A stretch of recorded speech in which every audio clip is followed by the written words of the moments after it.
Betul semuanya, nggak ada yang salah ayat Qur'annya, dan tafsirnya semuanya betul. Nah, di antaranya, kenapa kok Nabi Muhammad SAW itu dikatakan Al-Yamani? Karena Nabi itu keturunan daripada Nabi Ismail alaihissalam. Nah, suku Jurhum itu berasal dari Yaman. Akhirnya Nabi Ismail itu menikah dengan suku Jurhum tersebut, dan akhirnya lahirlah keturunan beliau, dan diantaranya adalah Nabi Muhammad SAW. Assalamualaikum warahmatullahi wabarakatuh. Salam sejahtera buat semuanya. Semoga semua senantiasa diberi kemudahan dalam segala urusan dunia akhirat, serta senantiasa di bawah naungan Allah Subhanahu wa Ta'ala. Yang menarik dalam video ini adalah ketika seorang oknum Habib Alwi yang mengklaim atau berkisah bahwasanya Nabi Muhammad SAW itu berasal dari Yaman. Nabi Muhammad SAW itu adalah keturunan Nabi Ismail. Padahal sudah jelas ya, Nabi Muhammad itu adalah keturunan orang Arab. Tidak lagi dengan oknum Balwi ini, dia menyatakan bahwa Nabi Muhammad SAW itu adalah berasal dari Yaman. Nah, ini yang membuat saya bertanya-tanya ya kawan-kawan. Nabi Ismail mengambil seorang istri dari suku Jurhum ya, yang kemudian pada akhirnya melahirkan Nabi Muhammad SAW. Nah, ini perlu dipertanyakan ya. Cuma nanti ya ada dikisahkan di video. Nggak tahu apa tujuannya, yang jelas nyeleneh ya menurut saya. Jadi hal-hal yang seperti ini yang kita mesti hati-hati ya kawan-kawan. Jangan gampang percaya tentang hal-hal seperti ini. Apalagi orang-orang yang bodoh seperti saya. Ini sangat penting sekali untuk menarik benang merah. Jadi kita mesti cari perbandingan narasumber yang benar-benar kompeten ya kawan. Mana yang lebih berlogika, mana yang lebih masuk akal. Jadi kita mesti bisa membedakan mana yang gedablus, mana yang memang sesuai kajian ilmiah ya. Jadi tidak ngasal, tidak cocok logi, tidak hanya jari ini. Dalam video ini juga Profesor Manacam Ali akan menganalisis ya, siapa Ismail, bagaimana Ismail, siapa istri Ismail. Mana dikisahkan oleh Oknum Habib Alwi tadi bahwasanya Nabi Ismail mengambil seorang istri dari suku Jurhum ya. Namun begitu dalam video ini juga Profesor Manacam Ali akan menganalisis, mengoreksi siapa sebenarnya Nabi Ismail, siapa keturunan-keturunannya. Langsung saja kita simak video ini. Nabi Muhammad SAW adalah orang Arab, Makkah dan Madinah. Lahir di Makkah, wafat di Madinah. Pertanyaannya, kenapa Habib Ali Habsyi radhiyallahu anhu bilang sholawat dari Allah semoga senantiasa tercurah kepada baginda Toha Nabi Muhammad SAW, Yamani, orang Yaman. Ya orang Yaman. Nah, ada yang nanya gitu, Bib, nggak salah nih Bib. Rasulullah kan Mekah, Madinah, Arab, kok dibilang orang Yaman gitu ya. Nah, untuk menjawab pertanyaan itu saya serahkan pada ahlinya. Jawabannya tapi pakai cerita sedikit boleh ya. Beberapa bulan yang lalu ziarah ke Madinah. Waktu itu saya mau berkunjung ke rumah salah seorang ulama. Ya, karena niatnya bagus mau ketemu ulama, nyegat taksi di pinggir jalan. Kemudian setelah itu saya masuk ke dalam taksi itu. Kemudian di tengah jalan supir taksinya ngajak ngobrol saya. Lalu dia bilang, "Anta Yamani?" Saya jawab, "Ana Indonesia." Dijawab lagi sama dia, "La, anta Yamani." Dan saya jawab, "Ya, kakek saya dari Yaman, tapi saya kelahiran Indonesia dan saya orang Indonesia." Kemudian setelah itu dia bilang, "Loh, kalau kamu tuh orang Yaman, kamu harus bangga dengan Yamanmu." Dia bilang begitu. Kenapa? Karena Rasulullah SAW itu adalah orang Yaman. Sebab itu adalah orang Yaman. Dia bilang, dari sekian banyak itu, ini sopir taksi saya sampai bingung. Alimnya luar biasa. Dia nerangkan dalil kalau Rasulullah SAW itu orang Yaman, itu dari ayat Quran ini, tafsirnya ini.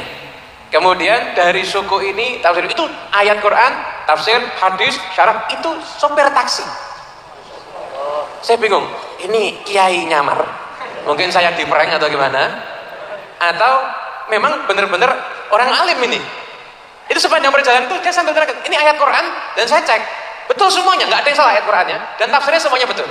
Nah, di antaranya, kenapa kok Nabi Muhammad SAW itu dikatakan Al-Yamani?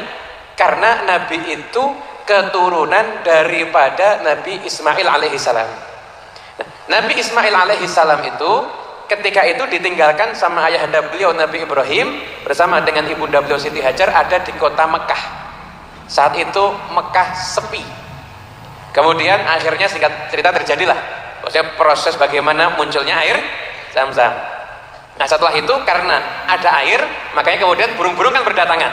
Nah, suku-suku kan akhirnya cari tempat di mana ada sumber air. Karena sumber airnya itu punyanya Siti Hajar dan Nabi Ismail, akhirnya mereka semuanya mau tidak mau seakan-akan kalau ngambil di situ ya mau nggak mau ngasih hadiah pada Siti Hajar dan Nabi Ismail alaihissalam. Dan di antara suku yang datang itu adalah suku Jurhum.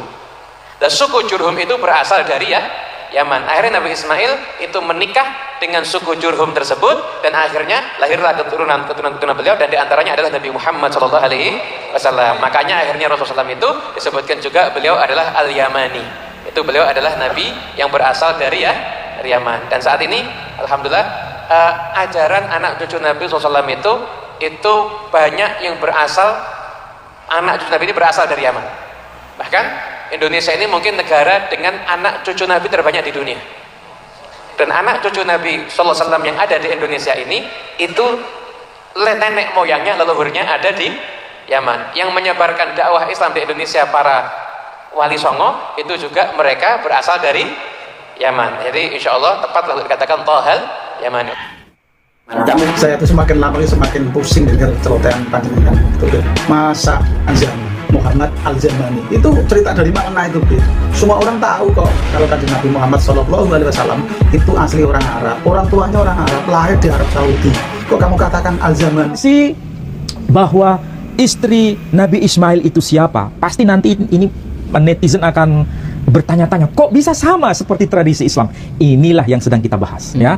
Coba lihat di Kitab Kejadian pasal 21 ayat 21. Kitab Kejadian pasal 21 Kitab ayat Kejadian pasal 21 ayat 21. Maka tinggallah ia di padang gurun Paran, dan ibunya mengambil seorang istri baginya dari tanah Mesir. Ulangi lagi, pelan-pelan Pak Edi. Maka tinggallah ia di padang gurun Paran, dan ibunya mengambil seorang istri baginya dari tanah Mesir. Nah, perhatikan di situ ya, ayat 21. Maka tinggallah ia di padang gurun Paran. Pertanyaannya sekarang, siapa yang tinggal di padang gurun Paran? Ismail. Karena ini ada kaitan dengan ayat sebelumnya, oke? Ya. Dan ibunya mengambil seorang istri baginya dari tanah Mesir. Siapa yang dimaksud ibunya ini, Pak Edi? Ibu Hajar. Ibu Hagar, ya. Ibunya Ismail, yakni Hajar. Dan ibunya mengambil seorang istri baginya, yakni bagi Ismail, seorang istri dari tanah Mesir. Itu kelahirannya ibunya. Ya, karena kita tahu Ismail putra dari Hagar, putra Ibrahim melalui ibu yang bernama Hagar. Hagar dari Mesir. Ya. Dan Hagar mengambil seorang istri bagi Ismail juga dari Mesir. Kenapa mengambil perempuan dari Mesir? Karena Hagar orang Mesir, dari keluarga Fir'aun. Karena Hagar itu disebut Bat Par'o Hayata. Hagar itu anak perempuan Fir'aun. Sedangkan istri Ismail itu dari keluarga besar dari Bunda Hagar. Berarti ibunya Ismail itu bukan seorang budak, keturunan anaknya. Yang jelas ini bukan orang biasa, Pak Edi. Ini orang luar biasa. Makanya nanti Ismail itu melahirkan orang-orang luar biasa. 12 raja-raja besar. Maka sangat tidak masuk akal tiba-tiba Ismail menjadi orang penting karena melahirkan 12 raja kalau tidak ada kaitan dengan keluarga besar Fir'aun. Darah biru. Makanya sebelum ini saya uraikan, kita lihat cek dari pernyataan Rebai Saadia Gaon sendiri yang sudah saya tulis di buku saya yang pernah pernah kita bahas. Saya mengutip dari buku ini, Pak Edi, The Samaritan Version of Saadia Gaon's Translation of the Pentateuch. Jadi ini karya penting yang harus dibaca, baik itu Yahudi, Kristen, Islam, pasti baca buku ini yang sudah dikaji secara filologis oleh seorang filolog internasional yang bernama Tamar Zevi. Ya, buku ini diterbitkan di Leiden, penerbitnya nggak main-main, Pak Edi, Brill. Ya, berarti ini buku yang sangat akademik. Ini bukan buku abal-abal, Pak Edi. Ini buku yang betul-betul sahih, terakreditasi. Ya, terakreditasi secara internasional. Nah, ini ditulis dengan huruf Ibrani, ya. Tetapi bahasanya itu bahasa Arab, Pak Edi. Ya, bahasanya Arab tapi tulisannya Ibrani. Tidak semua orang bisa baca ini, Pak Edi. Ya, kecuali orang Yahudi Sefardi, orang Yahudi Mizrahi, orang Yahudi Falasa. Tapi kalau orang Yahudi Askenazi nggak bisa baca. Oh, yang keturunan bukan keturunan. Tapi kalau Yahudi Mizrahi bisa baca, Sefardi bisa baca. Karena ini huruf Ibrani tapi bahasanya Arab. Kita lihat ya, Kitab Kejadian pasal 21 ayat 21. Nah, kita lihat di sini ya. Ayat 21. Di sini disebutkan ya. Di sini ada huruf Waf, huruf Sameh, huruf apa? Huruf Kaf, ada huruf Nun Sofit ya. Kalau kita menyebutnya huruf Kaf bahasa Arab itu ya. Kalau dibaca wasakana fi bariyah al-Hijaz, disebutkan al-Hijaz. Di situ ada nggak kata al-Hijaz? Nggak ada. Disebutkan apa? Paran. Bariyah itu sama dengan padang gurun. Al-Hijaz, ya Al-Hijaz. Kota Hijaz ya. Jadi kawasan Hijaz, di situ Paran. Jadi dalam tradisi Yahudi, Paran itu maksudnya sama dengan Hijaz. Al-Hijaz di sini. Ya, disebutkan Alef, Lamet, Het, Gimel, Alef, Zayin. Kalau dibaca Al-Hijaz. Saya ulangi lagi. Wasakana fi bariyah Al-Hijaz fa'akhadat lahu. Kalau diterjemahkan wasakana, dan dia tinggal fi bariyah, di padang gurun Al-Hijaz, yakni Ismail tinggal di padang gurun Al-Hijaz. Fa'akhadat lahu, maka diambil baginya ummuhu imra'ah. Jadi ibunya itu mengambil baginya untuk dia, maksudnya untuk Ismail, imra'ah, seorang perempuan, min, dari, ini ada Bilad al-Misra, Balad al-Misra, jadi negeri Mesir. Jadi kalau di situ disebutkan Paran, ya disebutkan Paran, itu maksudnya sama dengan Al-Hijaz. Kota Hijaz ya. Dan diambil seorang perempuan sebagai istri dari Ismail. Memang tidak disebutkan nama perempuan itu siapa, tapi disebutkan padang gurun Paran sama dengan padang gurun Al-Hijaz. Ini kalau kita lihat dari Targum Sa'adiyah Gaon, ya. Sedangkan dari Targum atau yang kita sebut sebagai Targum Yonatan bin Uziel, ada penegasan nama. Ini abad pertama Masehi, sebelum munculnya Islam, Al-Quranul Karim, ya. Disebutkan ini kata-kata yang hampir sama. Wayatif bemidbera, disebutkan de Paran. Jadi dia dan dia tinggal di kawasan Paran. Unesif iti yat Adisha. Kemudian dia memperisti seorang perempuan yang bernama Adisa. Wetarba unesifat leh imme yat Fatima. Oh, namanya Fatimah. Kemudian ibunya mengambil bagi dia, untuk dia Ismail, immah ibunya yat Fatima. Ini disebutkan Fatima. Jadi setelah punya istri yang bernama Adisha, maka diganti ya dengan perempuan lain yang namanya Fatima. Yang dari Mesir itu berarti? Ya. Iteta me'ara de Mitzrim, dari tanah Mesir. Ini ditulis pada abad pertama ini ya? Abad-abad awal Pak ini. Sebelum Al-Quran ada, Islam ada ini ya? Iya. Ada orang yang berkata begini, ini karena pengaruh Islam. Ada yang berkata begitu. Namanya pakai karena Islam. nggak mungkin muncul nama Fatima di situ. Tapi jelas di sini tertulis Fatima. Fatima. Tertulis ini. Siapa yang bisa baca tulisan Ibrani, pasti bisa baca ini Fatima. Ya, Fatima. Padahal ditulis sebelum Islam. Iya, nama istri Ismail disebutkan namanya Fatima. secara harfiah Fatima. Dari tanah Mesir. Dan kita tahu ini apakah memang pengaruh dari Islam?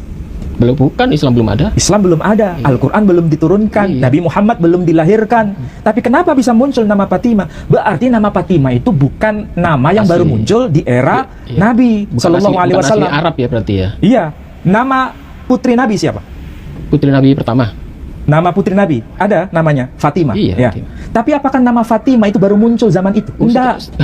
Enggak. Ternyata tantenya Nabi kita Muhammad Sallallahu Alaihi Wasallam, istrinya Abu Thalib bernama siapa?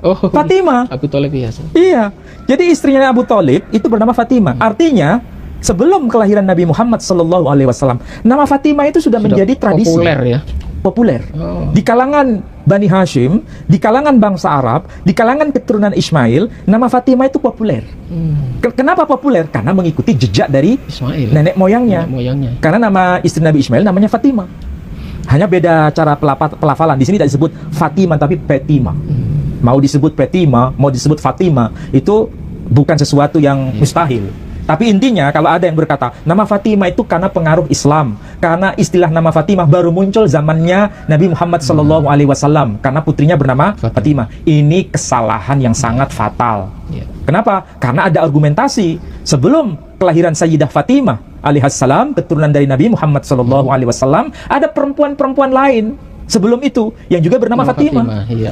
Iya kan? Antenya tadi itu. Antenya juga bernama Fatimah. Kalau yang istri pertama yang disuruh pisah tadi namanya siapa tadi, Pak? Kalau di sini disebutkan Adisha. Oh, disebutkan di situ. Adisha, namanya Adisha. Kemudian disuruh mengganti orang Mesir ini. Iya, kemudian digantikan oleh Fatimah atas saran dari Ibrahim alaihissalam, dan itu dilakukan oleh ibunya. Dari keluarga Fir'aun. Berarti 12 raja ini dari keturunan dari Mesir ini ya? Demikian untuk video kali ini ya kawan-kawan, semoga bermanfaat bagi kita semua. Harapan saya setelah melihat video ini adalah menambah wawasan, memperluas pola pikir, cerdas dalam berlogika dan menelaah. Terima kasih sudah menonton. Assalamualaikum warahmatullahi wabarakatuh.